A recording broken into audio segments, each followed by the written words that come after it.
Alors, je vais faire 2 anecdotes du coup. Ok, La t'as pas première- compris le système de l'émission. C'est une question, une réponse. Il n'y a mais pas t'auras 2 plusieurs réponses anecdotes. Parce que ça peut, tu vois. Qui ça- c'est qui gère ce truc-là? C'est moi. Ah, ok.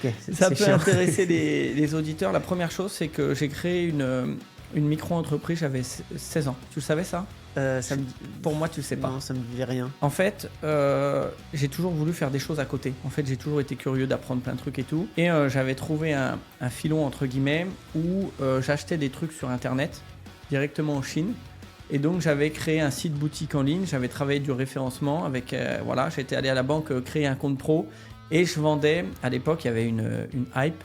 Ça faisait des montres un peu carrées qui faisaient miroir. Et quand tu appuyais, ça écrivait en LED, un peu même format qu'un réveil. Ça te donnait l'heure.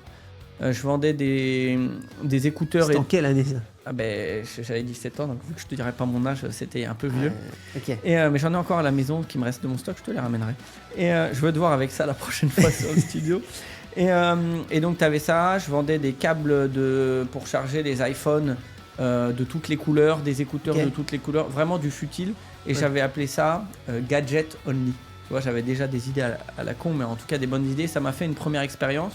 Parce que j'ai vendu un peu et d'ailleurs ça m'avait fait rigoler parce que j'en parlais pas de ça et un jour il y a le mec qui m'employait qui m'a commandé une montre pour son fils